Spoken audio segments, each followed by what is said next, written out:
Welcome back to the UK Crypto Podcast. I'm Paula, and as always, joined by Matty. Today, we're talking about something that every single person in crypto goes through, but almost nobody talks about properly. And it's this: why taking profits feels almost impossible. Because buying, that's easy. Everyone loves buying. It feels exciting. It feels like opportunity. But selling, that's where people struggle. That's where emotions kick in. That's where people hesitate, second guess themselves, and more often than not, that's where people lose money. In this episode, we're going to break down why this happens, the psychology behind it, and how it quietly destroys traders, even in a bull market. Right, let's get into it. Before we dive in, a quick thank you from today's sponsor, which is the Crypto Wolfpack. Wolfpack is our private trading and community group. Inside, we've got community, we've got trading signals, we've got education, and we've also got daily live streams. Crypto can be a lonely space, and if you're doing it alone and you want to be part of a pack, come on over. To join, there'll either be a link in the description below, or you can head over to cryptowolfpack.co.uk and click on the Crypto Wolfpack. So let's start with something that sounds simple, but actually a lot of people fail to do. And that is taking profits. Yeah, it's an interesting one, isn't it? Because crypto's exciting and buying things is exciting and being in the game is exciting. Yeah. But actually, selling sometimes feels like you're not in the game anymore. I think a lot of people can freeze. They can freeze, miss the moment completely. They can overthink it. There's so many elements to this. We're gonna talk about this throughout this episode. But I think for me, the most important thing is that people need to have a plan of some kind. Yeah. Otherwise, they're just freewheeling it. Yeah, exactly. And you might strike lucky. Yeah. Listen, I've had some really fantastic wins over the years where honestly there was no plan. So you can do it. Yeah. If you suddenly wake up one day and go, I'm in profit, I'm going to close. Well, that's a win, isn't it? Yeah. But you know what? More often than not, people without a plan, they hit that buffer and they get stuck. It's about longevity, isn't it? Because yes, we can all make one great move, but can you do that consistently? And that, I guess, is the difference. And staying in the game is the most important thing, in my opinion, because if you blow all your capital on a bad trade or a bad spot purchase, then you're out of the game, aren't you? And then you've got no opportunities. Yeah. Listen, you've got to stay in the game. That's my opinion. But when it comes to picking that right time to scale out or sell all in one go, I think actually probably planning it in the first place before you've even pressed buy is probably the way forward. Yeah, because buying feels like opportunity, doesn't it? Like it's exciting. Like you press that buy button or you press that button to make a trade, and it feels like it's the next big chance that you're going to change your life. And I actually think that's probably more addictive in that feeling of that aspiration and how it could pan out than taking the profits at the end. I think people get more of a buzz out of that buy-in. But that's the good bit, right? No, I get it. I love doing that. Yeah, I mean, I'm not. I love trying to plan and track a coin and decide what I want to do with it. Yeah. Like, I really enjoy that. Yeah. And you're right. That moment when you press that button to say I'm going to buy that now because I've made my decision and I've looked into it. Yeah. I mean, it's different if you do one on a whim, right? Yeah. And listen, although I preach that you probably shouldn't do that, even I do that occasionally. Yeah. You know what I mean? I'll be chatting to somebody inside the community and they go, oh, I've just bought some XYZ. And I'm like, why is that? And they go, because I did it. I don't even look it up. I go, yeah, cool, I'll have a little bit of that, posh. And I'll go and do it. So we all do it. But I want about the ones where you really having a good old think about it, right? And I think it is that, it's something, I love it. Yeah, and I think that if you didn't feel like that, then people wouldn't take the risks that they do. Because let's face it, whether we want to admit it or not, crypto is risky.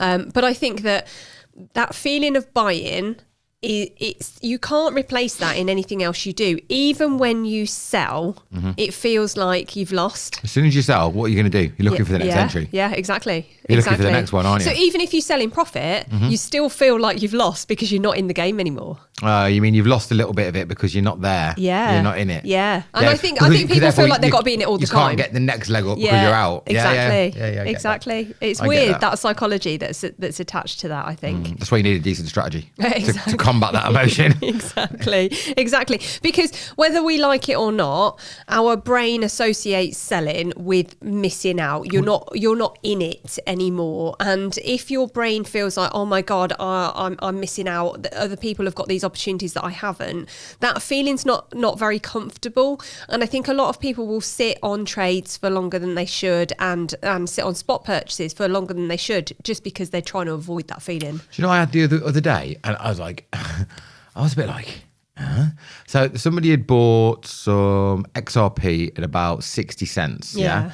And it's gone all the way up to $3, yeah, or whatever it was recently in the summer. Yeah. And then it's come back down. And now there's a lot of uncertainty just in crypto in general. Nothing to do with XRP, just the market in general. And they were saying, I can't cope anymore. I'm out. I'm giving in. I was like, I remember a previous conversation about what they bought for.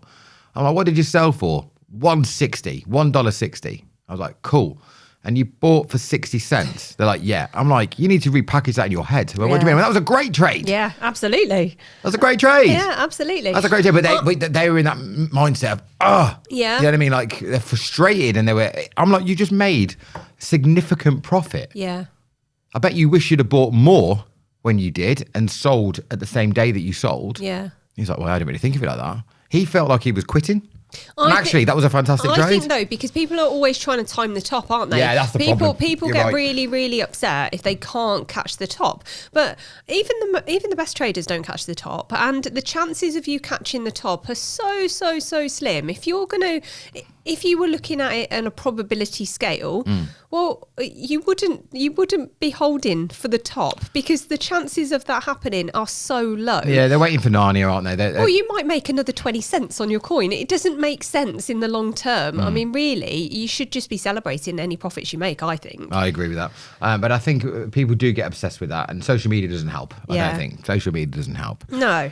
When you're seeing videos, people going, I bought here and I sold there. Well, what about the other 50 trades that you're not putting on screen? Yeah. And actually, we talked about that in the community last night, didn't we? About people very often sharing their wins and not necessarily sharing their losses. And I think that sometimes when you're constantly watching people that are sharing successes, if you have a few bad trades or you've bought a few spot purchases that actually haven't panned out in the way that you want, you suddenly pile that shame on top of you. You feel like you're failing.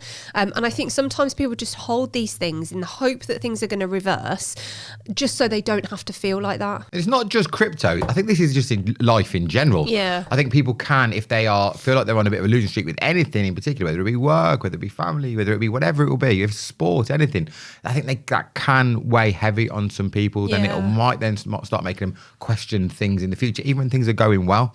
That's a mindset thing, isn't it? Yeah, and I think it slightly changes when it comes to money. I think money makes us feel slightly different to other things, and especially if you invest in money that is your family money, that's almost like another element of emotion and another element of stress.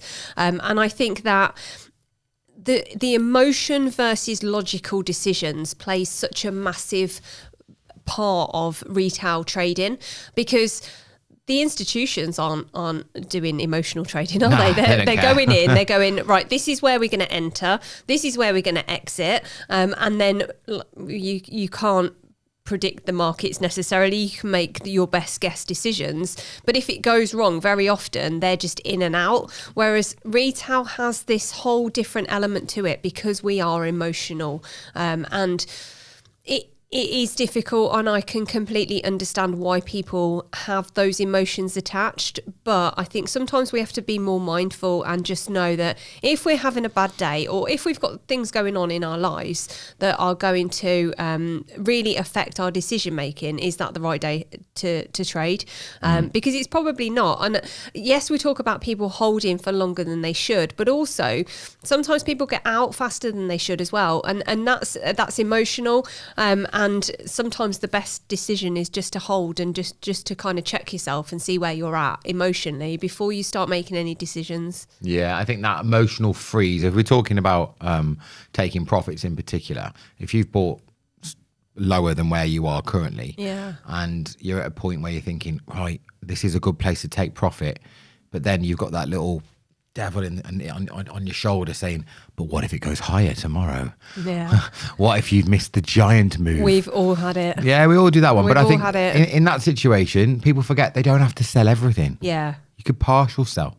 Sell a part of your bags. Yeah. So that's what I do. I take partial entries and I take partial exits all the way through. So I'll DCA all the way down and I'll take profits on the way up. Well, I actually thought it was really interesting when we were talking about this in the community last night. One of the guys said that he always sets his stop loss on his next trade so that he never loses more than he won on the last one. Oh, that's unbelievable. And I thought that was amazing because I've never heard of somebody doing that before either. And actually, I think it's very clever because then you're always going to grow. I mean, it comes... Well, unless you have 2 losses in a row. I was going to say that comes if there's a problem there. But at least he's going in with a plan. At least there is a plan and a thought behind where the exit of that is. And I think sometimes if you lose a trade, you should probably just walk away from the charts and just go and have a reset and then come back to them. Buying feels like winning and selling can feel like giving up. Yeah, completely. And once you understand that, that's where things can start to go really wrong. Yeah, you've got that just a bit more trap, haven't you? It's just, I'm just going to push it a bit more. Price goes up, your confidence increases, and you just kind of, there's so many times where you say to yourself, oh, well, when it gets to the next level up, the next leg up, I'm going to sell. And then people don't, again, because they're just waiting for that price to go up and up and up. The number one thing for people to say to me, after we've hit an all-time high, I should have sold. Why didn't I? Yeah. I was like, well, the reason you didn't sell is because you didn't know it was the all-time high. Nobody did. Yeah. Oh, but now it's gone down. Now I'm just going to hold. Yeah. Okay, but we're only 5% off the top. Yeah. Right? If you were thinking about selling then, is it such a big difference to sell now? No, I want to get that price. Okay, but you didn't know it was going to... A week ago, you didn't know it was ever going to hit that price. Yeah. You were hoping, but you didn't know. Now it's hit there. That's now your benchmark. Yeah. You've moved the goalpost on yourself. Yeah. You're fluidly just moving these goalposts and making it more complex. Yeah, because I think when we're leverage trading, very often we will go in, place a trade and put some kind of stop loss or have some indication as to where that's going to close out. But I think when people are buying spot, they don't really necessarily do that because you hear it all the time. People will say, I'm buying now and I'm just going to hold it. Okay. Well, till when? What are you actually looking for? When does that become successful for you? What does that look like? Because ultimately, had you have bought at the beginning of last year and you sold in the summer because you decided you were going to buy at one price and sell at another, there'd be a lot of people in profit at the moment. But we've seen it. We've seen people that got into crypto last year because it was pumping in the summer and everyone was talking about crypto. And now they're just holding long term and actually their bags are significantly down. So I think sometimes, in my opinion, people aren't necessarily doing enough research when they're buying spot. I think DCAing in when the fear and greed index is indicating that we're in fear or in extreme fear is great, and then ultimately selling when it's in greed or extreme greed.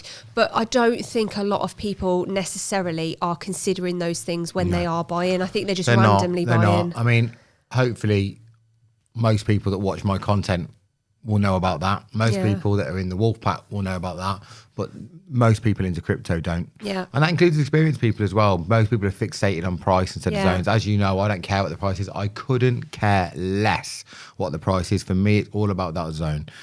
Yeah, and I think also when it gets to to greed or extreme greed, actually thinking about what portion of your crypto you're going to sell, because there is nothing wrong with selling that and then waiting for it to come back down and then buying more and going again. And this idea, I think, that people buy their spot and they hold it and they want to have a X amount on their wallet, and to see that monetary value on their wallet is getting less because they're holding less crypto, that again can feel like, oh, have I failed because I've got less crypto than I had before? But actually, if you're selling it and you're making profits, well, I think that's probably a good thing. There's nothing wrong with bagging profits at all. Nothing wrong at all. I think some people are too scared to take profits sometimes. Absolutely. There's no doubt about that at all. I'm not suggesting that when we get to greed or extreme greed that you sell all of your crypto. But I think scaling out of some of it is definitely a good plan because then it gives you that dry powder that when it goes down again, you've got the money to buy back in. I also think if people haven't got a monetary target, and that's okay, by the way, it doesn't matter. So I've got some cryptos I've got no monetary targets on at all whatsoever. And in fact, most of them, to be fair, because I look at the fear and greed index. But I mean, there are some I do think, if it gets to X, Y, Z in dollar amount, I'll get it gone. But there's other ones where actually I'm not even bothered about the up and down of the fear and greed index either. I'm just looking at it and going, I'm going to keep that for 5 years. Yeah. I'm going to look at it then. Yeah. But I think people watch... with the big caps, you can do that because listen, crypto's a risky asset, right? So everything could go to zero. We know that. But the bigger the cap for me, the safer it feels that it would be less likely to go bang, right? So there I feel like I can hold them long term. And instead of thinking about price, instead of thinking about cycles, instead of thinking about fear and greed index and that move throughout the year or the couple of years, think about it a bit more long term. And I think, I'll look at that in 2029, 2030, something like that. I think that's okay. So if you are watching this and you're like, well, I don't know how much I want to sell it for, well, then don't worry about it. Unless you need that money, just pack it away, forget about it, and then give yourself a date target. But don't put it too close. Put it in a few years. Yeah. But I think people will watch the price go higher and higher and higher, and they might say, well, when it 2x's, I'm going to sell. And then it goes higher and they go, oh, well, maybe when it 3x's, I'm going to sell. And then actually you get to the point where you think, oh, well, maybe I'll just see where this goes, and then they never get out, and those moving the goalposts all the time. It's just human greed. Just not a strategy. That's not a crypto problem. That's a human problem. Yeah. But I think even when people know they should take profit, there's something else that stops them. And I think that something else is that fear of regret. Fear of regret. Yeah. They don't want to feel like they've made a mistake later by selling in profit. Yeah. Which is crazy. I think that mindset needs to shift. Yeah. And again, that is that FOMO, isn't it? It's like that. You can FOMO into a token. Yeah. Well, actually, I think you can FOMO hold a token as well. Yeah, absolutely. Because selling too early feels worse sometimes than losing out later. Yeah, definitely. Which is crazy. Like, how is that in our psyche to be in that situation? It doesn't make sense, but that is the reality of retail trading, isn't it? I tell you what else I see a lot as well. Is that round tripping. So they'll buy it for $1. It goes to $20. They never sell. They ride it all the way back down to 50 cents, less than what they bought it for in the first place. That's a really common one, especially the lower the market cap you go down. Happens. I did it myself, actually. Let's get it out there. I won't say which token it was, but it wasn't a lot. It was $500, $1,000 worth of this token, and it pumped like 500% or whatever it was. I didn't do anything. Just left it. Crazy. It's probably worth about $60 today. Good trading, man. It's great trading. But listen, the point is, I'm human. I make these mistakes too. But I think everybody has done that. I don't do that very often. To be fair, in my defence, actually, I'm going to stick up for myself now. You're saying good trading. Do you know why that happened? Can you remember what happened? No. You can't. I forgot about it. Yeah. Because it was on an exchange that I don't use very often. Yeah. I completely forgot about it. So I didn't remember about it till I went back into that exchange, because they look at smaller market caps. That particular exchange looks at smaller market caps.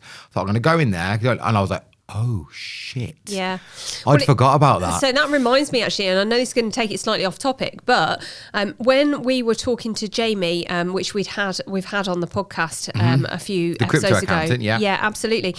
He was telling me a story about when they compile people's information for their taxes, very often people find exchanges and crypto holdings that they'd completely forgotten about. Yeah. So you're not alone in that.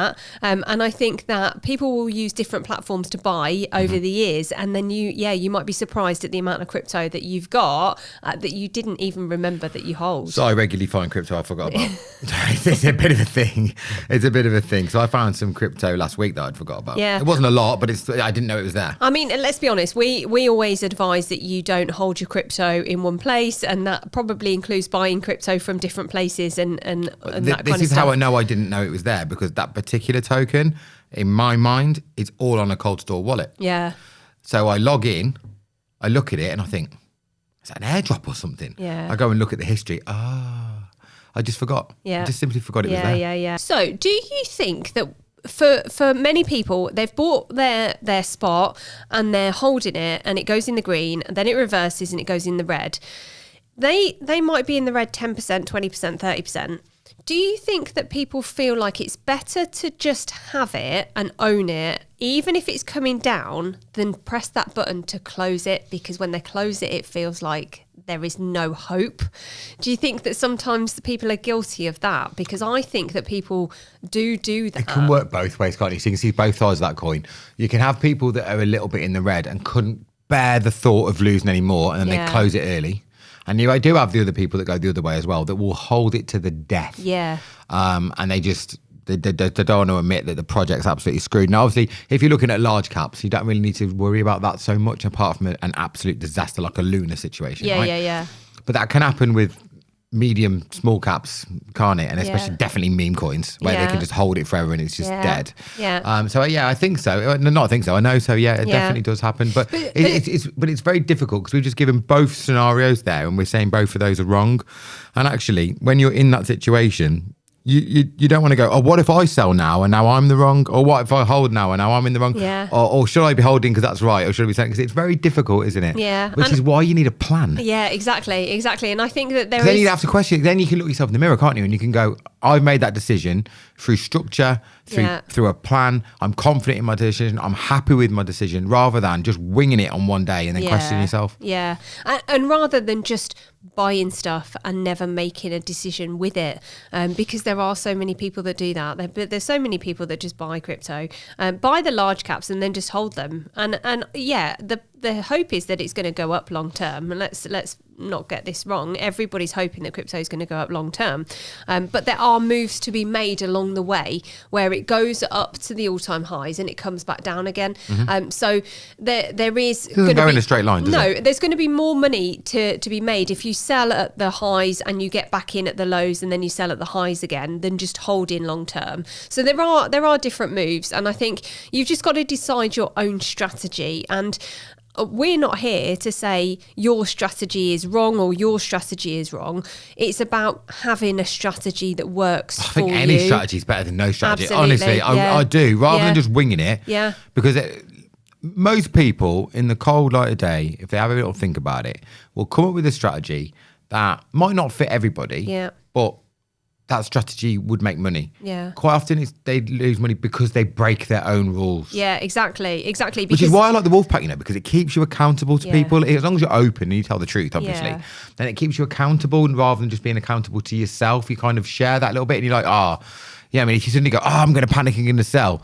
Well, actually, if you go into the live chat and you're going, my head's fell off and I'm going to sell, and then people will talk to you and they'll talk you through it and actually feel a lot better afterwards. But I think the Crypto Wolfpack is slightly different to some of the other crypto communities out there, because I think that there are some crypto communities that are all about the wins. And I think that people wouldn't want to share in those communities, actually, that they might be having a hard time or they're being not as successful as they would like to be. And actually, I think that we've got a really open community where people will put their arms around each other if somebody needs that extra bit of support, because the reality is that very often you do need that, because no traders make good decisions all the time. We are human. I think the demographic of our trading group helps as well, because of the age ranges. So predominantly 35 to 60. Yeah. Do you know what I mean? So other trading groups might be heavily dominated by testosterone filled late teens, early 20s. It's a different vibe in there.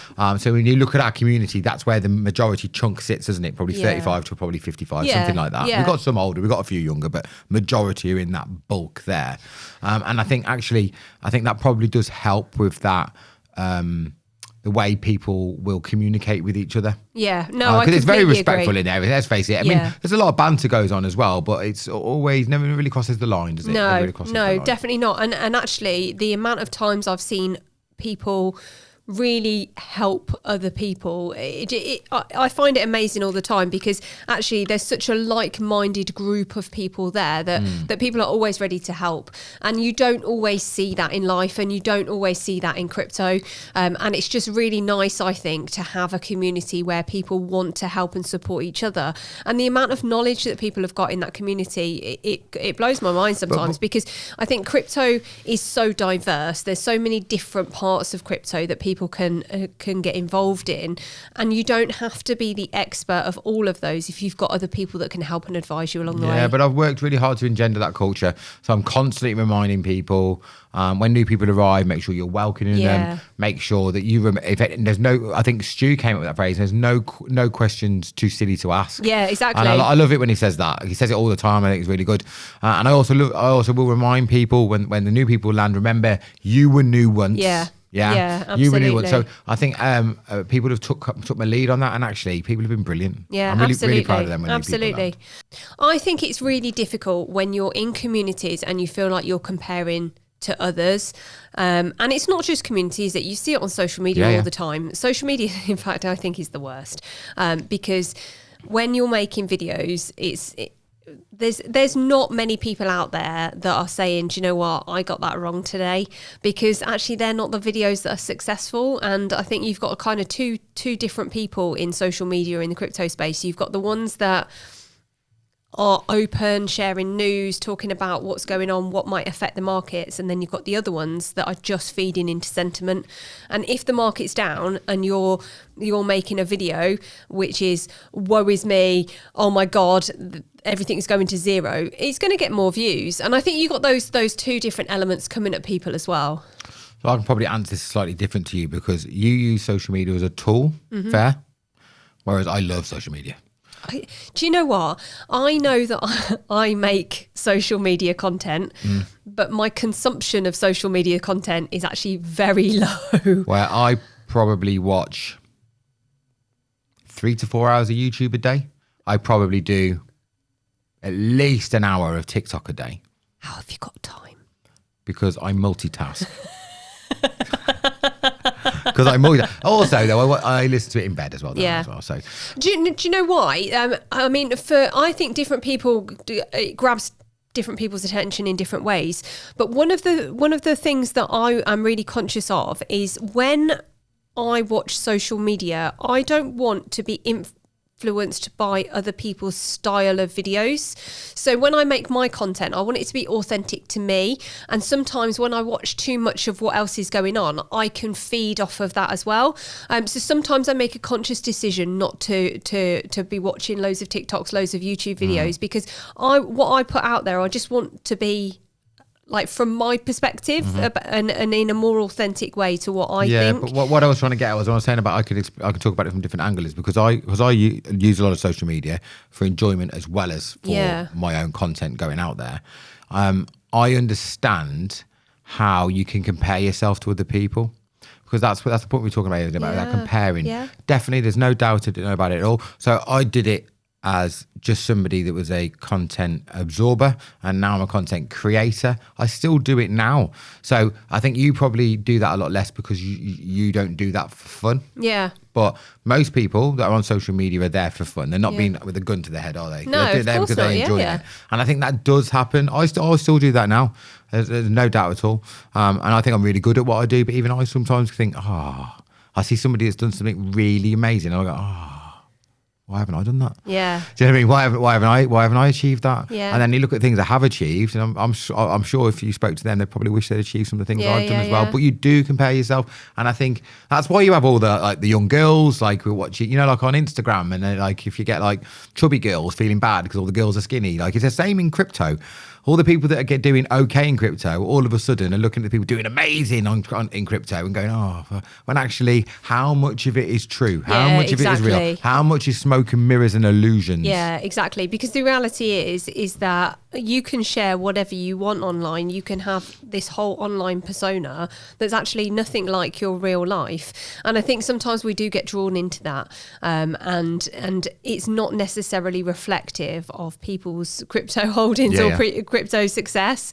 And I think if you're watching a lot of people that are successful in crypto and you're just holding your crypto in the hope that the market's going to turn in your favor and then you're going to be all right, you're probably holding for too long, and you've probably missed those profits that you could have taken. And when that happens, they don't just have that fear of losing money. they have the fear of missing out completely, don't they? That's what it is. Yeah, and the fear of being wrong. Yeah. The fear of being wrong. And I think that fear that we have made a mistake, it weighs so heavy on us, doesn't it?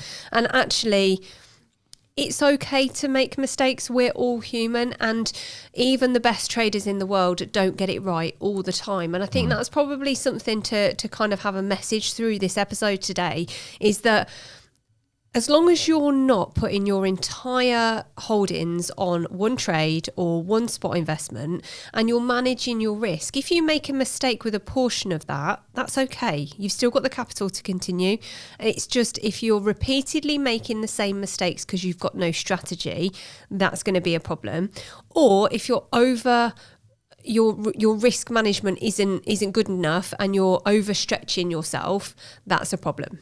Yeah, totally. I think people have got to make sure. Listen, the thing is, I say all the time, I'm not their dad. I can't tell them what to do, but they'll know if they're overstretching themselves. Yeah, absolutely. And when people are holding for too long and not taking profits, this is where it starts to get dangerous. It's not just theory. It's where people actually lose their money. You see it all the time, don't you? You see it when they're in profit, and then the next thing, they've let it go back to break even. Yeah. And then they're in break even, and then they're in a negative. Yeah. You see it all the time. It's round tripping. It happens all the time. Yeah, absolutely. And I mean, you go from people with what could have been life-changing money, and then actually they're in a position where they end up with nothing. And that's, I mean, emotionally, how do you deal with that? So there's a British YouTuber, I won't say his name because it's not fair for me to do that, but he openly talks about the fact that in his first cycle, he made, I think he was like 70 or 80 grand, thought he cracked the matrix, was already planning retirement, never took any profits at all, and it went all the way back down to 5 grand. Yeah. And he was like, oh, well, maybe my retirement plans are over, because he thought, oh, I've made 80 grand here in a few months. This is unbelievable. Unbelievable, because he didn't know about taking profits. Nobody taught him. Yeah. Which is one of the reasons I bang on about it. Me too. I've done a very similar story to that as well. And I think that's why I try to teach people that, because I think when you have people on TikTok or YouTube or Instagram or whatever else that's saying to you sensible advice like that, they're probably saying it to you from a point of reality for them. Yeah, exactly. Because like in any other investment, say you've got, I don't know, a savings account, you're going to put your X amount of money in every month, every week, however long. And at the end of it, it's going to get more. And I think if you go at crypto with that same mindset, actually, it's not the same. It's a completely different market. It's a completely different ethos. And there are moves to be made. Yes, invest. Yes, DCA in when the market's coming down. But also it's about taking the profits where there is a good opportunity to be in profit and then get back in. Listen, if you see me close to an all-time high saying now's a good time to take profits, it's not for my benefit, it's for yours. Because if I make a video... Okay, fast forward. We're now summer 2026. Bitcoin's at 130 grand. Woohoo. The world's feeling great. Yeah. The summer's on. I'm in my bikini. Right? Life is wonderful. Yeah. You got a picture now, haven't you? I've literally this got is a it, babe. picture burnt Sunglasses into the on, back of my bikini on. eyeballs. Woohoo! Bitcoin's 130 grand. Which video does more numbers for me? Me going to TikTok, going, guys, we are going to reach 200 grand by Christmas. Rah, rah, rah, rah, rah. Or the one that says, sell your crypto now. I know, yeah. It's the one where I say 200 grand. Of course. It's the one where I get excited. Yeah. It's the one where I say we're about to make a fortune. It's the one where I tell you to buy more and carry on. That's the video that does more. Yeah. So remember this. When it's near an all-time high, when the fear and greed index is in extreme greed, and I'm saying now might be a good idea to start taking profits, that ain't for me. Yeah. That ain't for me. I already know it. I'm not making the video You're for me. already taking profits. And it certainly isn't for my views. Yeah. Because that's not the video that's going to make me views. Yeah. I might do an experiment one day. Shall I put 2 videos out back to back giving opposite opinions? Conflicting advice, yeah. Yeah. I'll tell the community first what I'm doing so they Yeah. don't get confused. I'll say to them, today, I'm going to make 2 videos and launch them 1 minute apart. One of them where I'm going, don't sell your Bitcoin. This is going to the moon. We're going to be smashing 250,000. I've seen it. I've charted it. It's happening. And then I'll put another one out that goes, whoa, slow your horses down, get it gone, sell. Have you seen now. the fear and greed index? Fear and greed index is peaking. Yeah. If you've ever watched anything about me, now's the time. I'll put both of them out at the same time. Yeah. I guarantee the moon one gets more views. Yeah. Yeah, because it's that aspiration, isn't it? Everybody wants oh my God, it's going to the moon. I enjoy making the moon. I don't make moon boy videos, but when I'm excited, and I can generate something, I think that's ace. That's gonna go. I love making them videos. Yeah, they probably come across more as well because that excitement, and I think there is something in that. But if you see me saying it. Yeah. There's a reason. Yeah, absolutely. So the cycle that most people don't see in the markets is the buy early, the price pumps, people then don't sell, price drops, we hold and we hope and then end up selling lower or never sell. And that's the cycle that most people don't see because nobody wants to admit that cycle. But for very many people holding crypto, that is the cycle that they're in. You need to educate themselves. Yeah. They need to make sure they've got a plan before they press the button. Yeah. And if you've already pressed the button and you don't have a plan, it's not too late as long as you haven't already pressed sold. Yeah. As long as you press the button, it's okay. You can come, you can learn, you can look at it. Yeah. And then you can get your plan in retrospectively. That's okay. But just don't freewheel it with no plan, because what'll happen is if you've got no plan, the decision you make to sell will definitely be based off an emotional moment. Yeah. And then how many people blame the market then? All the time. We see it all the time, don't you? Like, the market's fucked me. The market fucked me. Has it? What on earth did the market do to you? What happened, mate? It was completely personal to you. What are you talking about? You fucked yourself. Yeah, exactly. But you bought at a peak through emotion. You sold at the bottom when you shit yourself through emotion. You fucked yourself. But that looking in the mirror and taking accountability is really hard. Yeah. And I think a lot of people are just not capable of doing that. Yeah. And I think even if you're not capable of admitting that to everybody else, you've probably got to have a little word with yourself and just admit it to yourself. That's part of evolving as a trader, though, isn't it? I think when you can look at yourself and go, oh, you know what? I balls that up. Yeah. Oh my God, did I make a balls up there? Oh my God, I can't believe I got sucked into a hype moment. Yeah. Oh my God, I can't believe my head fell off when the market dipped.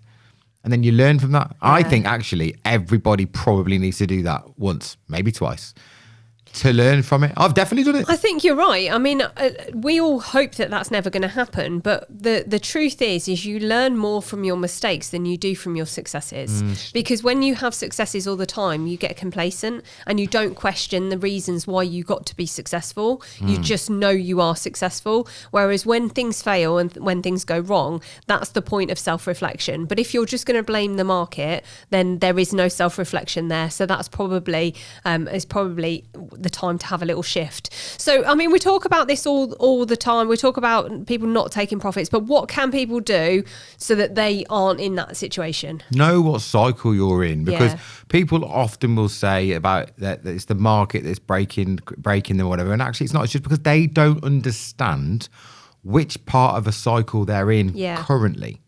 Does that make sense? Yeah. They don't understand it. And because they don't understand it, they don't know what to do with the information they're getting bombarded with. Yeah. You need to educate yourself, understand why are we in a dip? What happens during dips? Yeah. Historically, what normally happens after this dip? Yeah. Same as the other way around.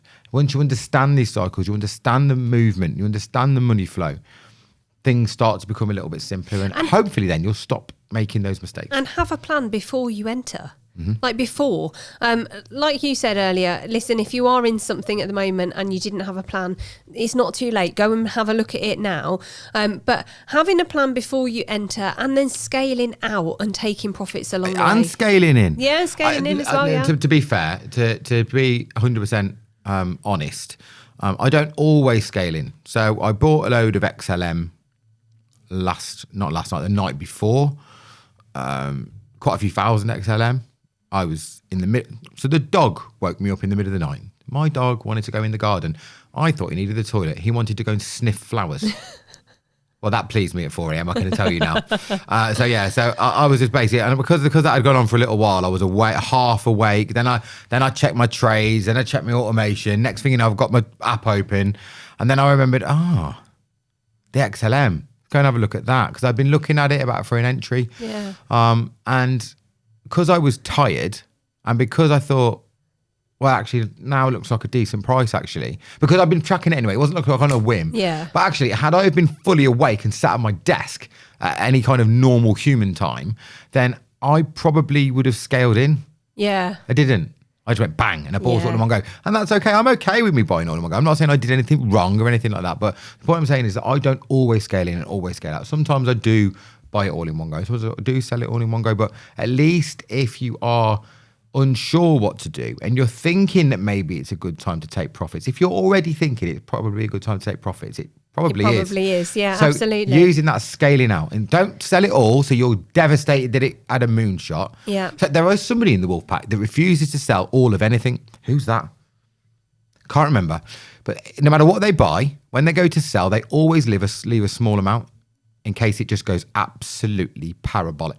That probably takes away that worry about missing out then, doesn't it? So actually it's probably quite clever to do that. And to just leave a little bit, because actually it's no different for if you're leverage trading and you get to where you think your profit target is, partial close, taking 80% out, leaving 20% on, or whatever percentages you want to do, so that you just have a little bit in the game just in case it goes to the moon. Yeah, totally. So actually I think there is nothing wrong with that, but I think removing the emotion from trading is probably the biggest point in this. And I also don't think there's anything wrong with writing down your plan for a trade, like physically writing down what you want to do with it. So at any point you can go back and say, for that trade or for that spot buy, this is what my plan is. So some people journal.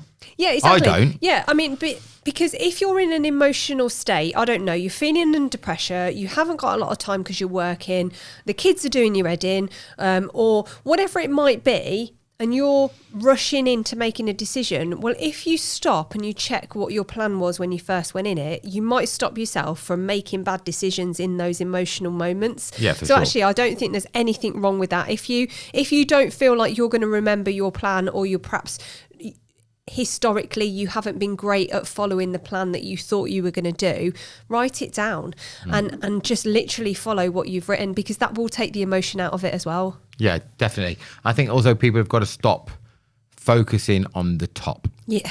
They've got to stop doing it. Yeah. And it seems to be worse recently in the recent years than ever before. Yeah. Like it seems to be way worse now than it used to be. This obsession with the top. Yeah. I think it's social media. I think I've said this earlier on in the podcast. It is definitely social media. Yeah. But forget it. Like you either look for a zone to do with the fear and greed index. Yeah. That's one solution. Another solution would be to pick a price that you're happy with. And if you're still worried that you might get the moonshot, then do a partial close. Yeah. Don't forget, on the exchanges, you don't have to sell everything. And you can do a trigger as well. A lot of people forget about this. So if you're using exchange XYZ, whatever exchange it is, right? You can say to the exchange, if it gets to this price, sell this amount of tokens. Yeah.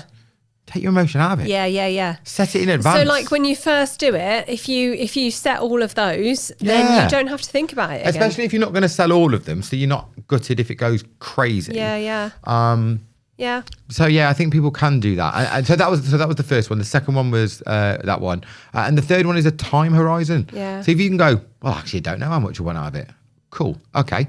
Well, why don't you set a time? When would you be liking to look at that money? Yeah. Is there a milestone in your life? Are you looking to get married in a certain year? Are you thinking about retiring in a certain year? I don't know. Is one of your kids getting married in a certain year? Do you want to go on a big special holiday for an anniversary? Whatever these things are. Is it time to pay your mortgage off? All these things. Could you tie it up with a date that's important? You're going to go back and have a you look again, at it you and remove reassess that it. emotion, you Yeah. remove that panic, you remove that stress of watching the charts all the time and worried, do I need to make a decision today? Do I need to make, well, you don't. Yeah, You've already exactly. decided you're not going to do anything until 2028, 29, 2030, 35, whatever it will be. Exactly, because taking profits isn't about being perfect. Nah. It's about being consistent. Yeah. If you consistently take profits out of your crypto, even if those profits are at 10, 20, 30%, actually that is a better investment than you're going to get on most of your investments that you're going to make. There is not a savings account out there that you're going to get 30% on. So actually we need to start reassessing this. I think I see so many people all the time celebrating wins when people have got to 100, 200, 300%. You don't need to do that. If you consistently made 20% on everything that you invested, you would be really happy.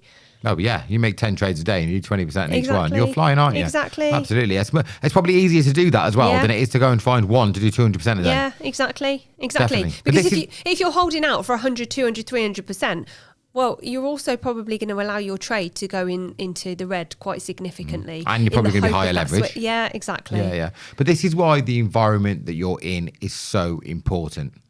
Yeah, trading alone is the worst because you just make so many emotional decisions. You've got nobody to bounce any ideas off. Yeah, I mean, there are times I like to trade in peace and quiet on my own. Yeah. But when you're talking about your trading journey, definitely doing it with other people is hugely beneficial, especially if you're relatively new. Yeah. Especially, I think people go through that, don't they? They need support early doors. Then they like a little bit of time on their own.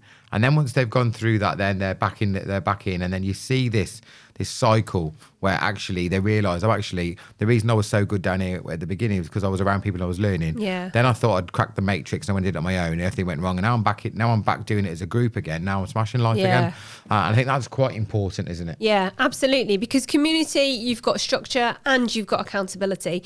Because I think when you've got a community that you're happy to share both wins and losses with, then there is a bit more accountability, isn't there? And this is why the community is so important for things like this, because it's not just about being a beginner. Look at Justin, experienced guy. Yeah. Probably one of the top performing people inside the Crypto Wolfpack at the moment. I think he's already about 15 grand up for the month. Yeah, he's doing amazing. We've just gone past halfway through the month. Yeah. He's doing really, really well. But we came off the live stream last night, and even though that guy knows what he's doing, he probably does 10, 15 trades a day religiously every single day, 7 days a week. He came at the end of that stream. He said, guys, I just want to say I really thank you guys for tonight's stream because I've learned so much. I was like, have you? What was it? He was like, well, actually, I'm not a massive charter. I do what I do on the charts, but watching you guys, because you had multiple of you sharing your screen. You had your screen up. Yeah. I think there was, I can't remember whose. There was other people's screens up as well. And he said it was really interesting to see what you were doing, how you were using things differently to me. Yeah. And I've learned so much in this stream. Yeah. So it ain't just about being new. Yeah. Even the guys that are there living it, breathing it, doing it, making a load of dough, doing six figures, no problem at all. Even they're in the streams going, that was really, I got loads out of that. I think you get into a flow, don't you? You find what you think works for you, and then you kind of don't go back and reflect on that because you don't want to rock the boat in case you get it wrong. Yeah. But I think that there's always so much to learn in crypto. There is always so much, and when you've got other people that do things in a different way and are then sharing their successes, it gives you the confidence to try something new. Yeah, there's absolutely no doubt about that at all. And that's exactly why we built the Wolfpack, isn't Yeah, it? That's exactly why it even exists. Yeah. But yeah, I'm just really glad that we've got the Wolfpack community, and I'm really glad we're going from strength to strength. But if anybody is looking for a community, go to cryptowolfpack.co.uk. Go and click on the Crypto Wolfpack. And inside there, by the way, if you're not ready for a full-time community, there's also the free Crypto Lift-Off course. It gives you a complete breakdown of the exact strategies that I've used over multiple bull and bear markets to make money. It's completely free. There's no catches. You're not going to suddenly get halfway through. I'm going to say, send me $200,000 for the rest of my secrets. None of that bullshit. It's complete straight up. Yeah. It's 100% free. So head over to cryptowolfpack.co.uk. Go and click on either the free lift-off course or come into the Wolfpack if you're ready for that community. Yeah, because even the stream we did last night, we streamed it in both the lift-off course and the crypto. Don't normally do that though, so I'm going to do it more often. Not loads, because obviously we don't want to devalue the Wolfpack. But I think at least a couple of times a month. Yeah. I will stream. Rewind. According to the new schedule that the moderators have put together. Yeah, Stu's going to be doing a weekly live stream. That's a very good point, actually. So if you are watching this now and you're thinking, I'd like to just dip my toe in a little bit. And if you are in the free lift-off course, which is over on a platform called WOP, every Wednesday, I think it's 7:30 p.m. from memory. Yeah. Stu is going to be hosting a live stream for beginners questions. Straight after that live stream, that one will end and they'll carry it on inside the main Crypto Wolfpack for the main members. Yeah. But we realised actually there was a need there. I mean, there's 500-600 people in the lift-off course, whatever. I mean, we've had it before now. We've had 1,000 people in a month go through it. Yeah. And we never even spoke to them. Yeah. Which doesn't make sense, did it? Yeah. So now we're going to be servicing those people, answering those questions, and it's not about them coming into the Wolfpack. It's about them getting what they need to and then being on their journey. Yeah. Because we don't want everybody in the Wolfpack. I wouldn't want 600 people in the Wolfpack. No. It would be a nightmare. Yeah. An absolute nightmare. Do you know what? If that happened, I would just put the price up massively to put people off coming in. Yeah, 100%. 100%. Well, hopefully this episode has helped people realise something really important. Making money in crypto isn't about picking the right coin. It's about taking profits consistently. It's knowing what to do when you are in profit. And I think hopefully that's helped some of you guys watching today, because that's where most people go wrong. Yeah, absolutely. Totally agree. Listen, thank you very much, Paula. I've really enjoyed today's episode. And me. If you've enjoyed this episode, please hit that like button, hit that subscribe button. If you're watching on YouTube and there is a hype button below my face, it is 100% free to press. It'll cost you nothing, but it'll give the channel an algorithm boost. And don't forget, there's a brand new episode of the UK Crypto Podcast every single Friday, 7 p.m. UK time. And don't forget, we're not just here on YouTube, we're also available on Spotify. If you're watching on YouTube, we're going to be linking the full playlist to the podcast at the end of this video so you can carry on watching the next episode. Thanks for watching, and we'll see you on the next one.